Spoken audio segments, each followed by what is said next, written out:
सैकड़ों हाथी थाईलैंड में बेरोजगार हैं। कोरोना महामारी से पहले पटाया जैसे शहरों में ये हाथी विदेशी सैलानियों का मनोरंजन करते थे। उनके एलिफेंट शो होते थे और वो खूब कमाते थे। कोरोना से उबर रही दुनिया धीरे धीरे रास्ते पर लौट रही है, लेकिन इन हाथियों के लिए अभी तक खाने के लाले पड़ रहे हैं। जब शहर में काम नहीं बचा तो सिरिपोर्न संपक हाथियों को लेकर अपने गांव आ गईं। अब वो सोशल मीडिया का सहारा लेकर हाथियों के लिए खाना जुटाने की कोशिश कर रही हैं। वो टिकटॉक और यूट्यूब जैसे प्लेटफॉर्म्स में लाइव स्ट्रीमिंग करती हैं, जिसमें डोनेशन मिलता है।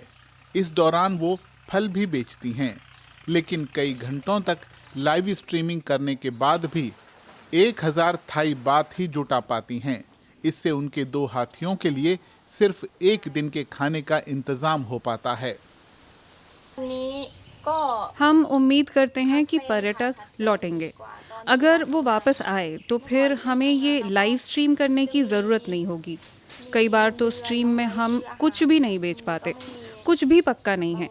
अगर हम वापस काम पर चले जाएं तो हमें स्थायी आमदनी मिलेगी, जिससे हाथियों के खाने के लिए घास खरीदी जा सकेगी। हाथी आमतौर पर एक दिन में 200 से 400 किलो घास और फल खाते हैं। इसे जुटाने के लिए अभी हाथी मालिकों को संघर्ष करना पड़ रहा है, फिर भी वो हाथियों को नहीं छोड़ सकते। हम हाथियों को अपने परिवार के सदस्य की तरह प्यार करते हैं। हम बरसों से उनके साथ रहे हैं। अच्छे बुरे समय में हम लोग साथ रहे हैं। अब अगर वो बेरोजगार हैं तो हम उन्हें छोड़ नहीं सकते हैं। फिर उनकी कोई देखभाल नहीं करेगा। हमें उनके साथ रहना होगा, उनकी देखभाल करनी होगी। थाईलैंड में संपक जैसे हजारों हाथी मालिक हैं जो कोरोना महामारी की मार अब तक झेल रहे हैं।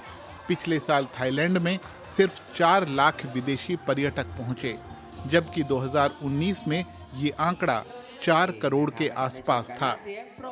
यहाँ सूरीन प्रांत में बान था क्लांग में बहुत सारे परिवार हाथियों के बिजनेस से जुड़े हैं और पीढ़ियों से उनकी देखभाल करते आ रहे हैं। इसी में उन्हें अपना वर्तमान भी दिखता है और भविष्य भी। हाथियों के बिना पता नहीं हमारा भविष्य कैसा होगा। हम तो उनके शुक्रगुजार हैं।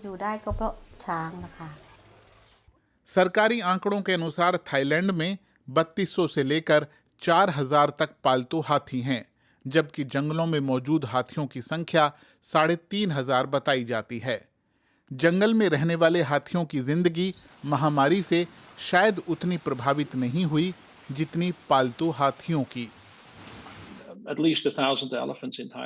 थाईलैंड में कम से कम 1000 ऐसे हाथी हैं जिनके पास कोई काम नहीं है, कोई आमदनी नहीं है। तो यहाँ पर कृषि और मवेशी मंत्रालय की जिम्मेदारी बनती है। वही हैं जिनको पालतू हाथियों की देखभाल करनी चाहिए। उन्हें हाथी मालिकों की मदद के लिए कुछ बजट तय करना चाहिए, वरना बहुत से परिवारों के लिए उन्हें लंबे समय तक जिंदा रखना मुश्किल होगा। मंत्रालय का कहना है कि उसने 2020 की महामारी के बाद कई प्रांतों में 5 लाख किलो घास भेजी है ताकि हाथियों को चारा मिल सके, लेकिन सिरिपोर्न और उनका परिवार कहता है कि उन्हें सरकार की तरफ से कोई मदद नहीं मिली है। सब कुछ विदेशी सैलानियों पर निर्भर करेगा। जितनी जल्दी वो थाईलैंड में लौटेंगे, उतनी जल्दी इन लोगों की जिंदगी पटरी पर लौटेगी।